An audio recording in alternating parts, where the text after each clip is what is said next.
जो डीएमके के नेता हैं दयानिधि, वो कहते हैं कि बिहारी लोग जो है सो मलमूत्र साफ करने जाते हैं। बिहारी के बारे में पता नहीं है।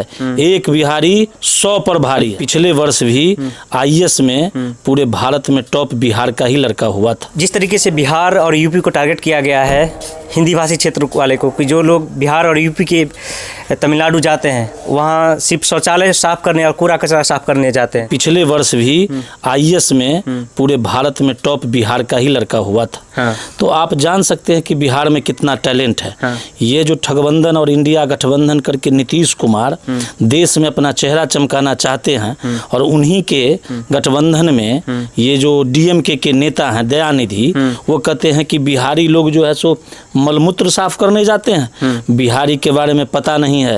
एक बिहारी 100 पर भारी है, और यह करके बिहारी को जब जब मौका लगा है बिहार के लोगों ने करके दिखाया है।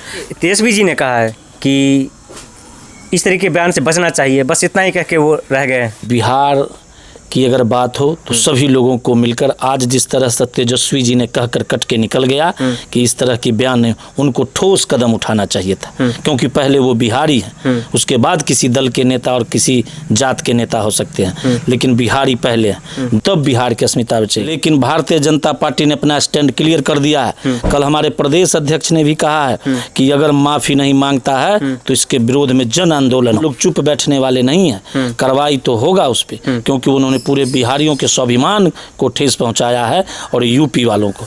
वो चाहते हैं, इंडिया गठबंधन चाहता है कि देश टुकड़ों में बट जाए, इसी सब का वो प्रसंत है। नीतीश जी से पहले लालू जी भी 15 साल तक बिहार में रहे और नीतीश जी भी रहे, फिर भी अभी बिहार जितने भी राज्य हैं भारत में सबसे निचले पायदान पे है। विकास के मामले में सबसे पिछड़ा राज्य है।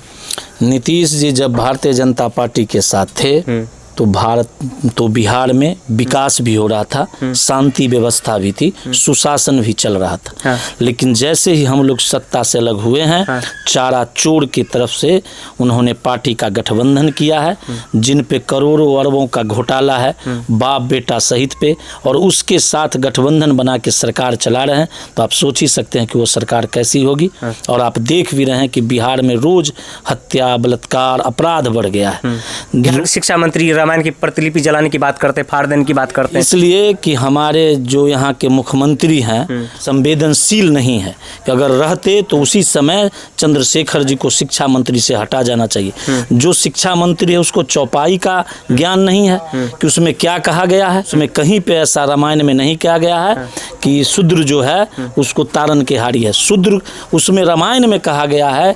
राम ने तो दिखा दिया है, राम के चरित्र को तो लोग अपने अंदर समा के अपने जीवन को जीना चाहते हैं। राम ने सबड़ी का जूठा बैर खाया है, राम ने केवट का पैर धोया है, राम ने अपने जो माँ कष्ट दी, जो वनवास कही, वो आने के बाद वनवास से सबसे पहले उसी माँ को जाकर उन्होंने गले से लगाया। और राम के चरित्र पर अगर ये चंद्रशेखर जैसे लोग बोलते हैं तो सनातन धर्म इन चंद लोगों से हिलने और डोलने वाला नहीं। अगर ज़्यादा वार होगा तो जवाब भी उसी तरह से मिलेगा।